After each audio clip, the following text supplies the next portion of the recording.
The episode opens with Takumi's disoriented spirit, unsure of his location. A radiant glow envelopes him as Nolan, a sorceress possessing the power to transport individuals across realms, addresses him. She reveals that he was inadvertently summoned to Mildgard along with a handful of others. Apparently, the ritual, meant to bring forth different individuals, unintentionally swept him along in the process. When Takumi struggles to grasp her explanation, she clarifies that she aimed to randomly summon people from various worlds, and he was caught in the crossfire. Nolan further explains that the incantation she employed is highly precarious because the fundamental laws governing Mildgard differ significantly from those of Earth, posing a risk to Mildgard's very existence. Takumi inquires about the others who were summoned, but Nolan informs him they are elsewhere. The true objective of the spell was to securely transport these individuals to the Holy Empire of Sidonia. Recognizing his involvement as a mere blunder, Takumi requests to be returned. Nolan becomes agitated, admitting her inability to reverse the spell. Moreover, he no longer possesses a physical form to return to. Distressed and bewildered, Takumi wonders what will become of him. Nolan explains that he must embrace a new existence as an inhabitant of Mildgard. He proposes going to Sidonia, but Nolan firmly rejects the idea, describing Sidonia as a place rife with turmoil, unsuitable for someone mistakenly summoned. Overwhelmed with guilt, she resolves to send him to a different land, offering her magical aid as a form of recompense. This realm, she describes, is reminiscent of fantasy worlds found in video games, novels, and animated series. When Takumi asks if it contains monsters and dragons, she confirms that it boasts a plethora of fantastical creatures. After reviewing Takumi's past life as an office clerk, a profession non-existent in Mildgard, Nolan decides to transform him into a hero and warrior. She bestows upon him a multitude of abilities, including swordsmanship, magic, and knightly prowess. She explains that by utilizing these skills in action, he can acquire a profession, and if he desires a crafting vocation, she will grant him a specialized spell along with healing magic for self-preservation. Concluding their exchange, she dispatches him to the continent of Asgard. Later, Takumi lies unconscious on the Asgardian continent. Upon awakening and gazing at his reflection in a nearby lake, he is astonished by his enhanced appearance. He resolves to leave his past behind. Sitting down to eat, he discovers provisions and a small sum of money. Examining his skill menu, he resolves to experiment with his newfound abilities. He practices water magic, air-cutting magic, and stone ball magic, filled with exhilaration at the wondrous nature of this world. Venturing into the forest in search of a nearby settlement, he stumbles upon a piece of exceptional wood, ideal for crafting wizard staffs, magical tools, and spear shafts. Excited by the possibilities, he utilizes his blacksmithing skill to fashion a sturdy spear. He marvels at the quality of the wood and wonders about the potential of the local flora. He begins gathering an abundance of plants, quickly filling his small bag. Recalling his toolbox, he transfers his collection into the larger container. Suddenly, a girl's scream pierces the air. She rushes towards him, seeking refuge behind him. A gigantic rabbit appears, and the girl pleads with Takumi to protect her from its potentially lethal jaws. Takumi is terrified. In this world, rabbits are carnivorous. The rabbit lunges at them, and Takumi musters his strength, wielding his spear to strike the creature down. This feat earns him the warrior skill. The girl, Molly, expresses her gratitude for his intervention. He asks her origin, and she reveals she hails from Board Village. She had been collecting medicinal herbs and lost her way. Takumi offers to escort her home. He starts to open his toolbox to store the rabbit carcass but hesitates, realizing he prefers not to reveal its contents to Molly.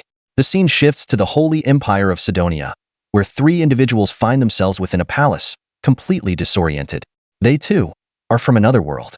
Empress Elizabeth approaches, expressing profound appreciation for their willingness to answer the summons. One of them inquires about their location, and she explains that they are in a completely different realm. They were brought here to employ their powers as heroes and save this world. Confused by her pronouncements, they listen as she promises a more detailed explanation later. She introduces herself as Elizabeth, the first empress of the Holy Empire of Sidonia. Meanwhile, Takumi arrives at Molly's home, where her family expresses their sincere thanks for his rescue of their daughter. They introduce themselves. Molly's father, Bunga, is a hunter, and her mother, Martha, is his wife. Takumi inquires about the possibility of staying in the village temporarily, and Bunga readily agrees, mentioning the abundance of medicinal ingredients and nearby raw materials. He describes the area as a craftsman's paradise. Just then, Bubun arrives, introduced by Bunga as a blacksmith knowledgeable in mining. Takumi is welcome to stay as long as he needs. Grateful for their hospitality, he learns that the village lacks an inn, so they offer to construct a small dwelling for him. Bunga apologizes for the modest accommodations, but assures him it's the best they can offer. He proposes they commence work together, starting with leveling the ground. Takumi begins using his magic to build his house, but quickly becomes fatigued, having depleted most of his magical energy. Banga approaches, suggesting they proceed to the next phase. Overjoyed, Takumi reflects on the beginning of his new life. Utilizing his woodworking, blacksmithing, and carpentry skills, he constructs some furniture, which he can later modify. This, he realizes, is the life he's always yearned for. He possesses iron, silver, and copper ore mined with bourbon, including mana-infused magical iron.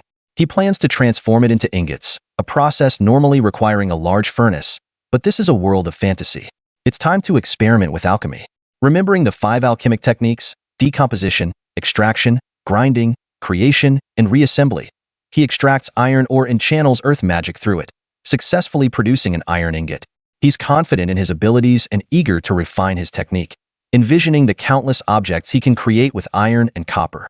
Molly discovers Takumi collapsed on the ground, surrounded by the villagers. He explains that his overzealous use of magic led to his unconsciousness. Martha gently chides him for overexerting himself. After receiving a healing potion from Bunga, Takumi recounts his successful extraction of iron, silver, copper, magical iron, and smaller quantities of gold, lead, tungsten, and tin. He crafted kitchen tools and other items, significantly increasing his alchemy level.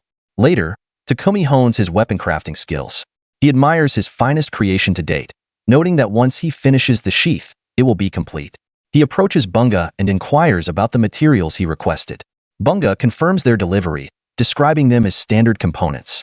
Takumi expresses his intention to try his hand at potion making using the medicinal herbs he's collected. Bunga encourages him, offering to purchase some of his stock once it's ready. Takumi begins melting crushed hellcock herbs with water. The changing color of the mixture reminds him of childhood experiments. He notes the unusual hue and senses mana within the concoction, speculating that it might be due to preparing the water with water magic.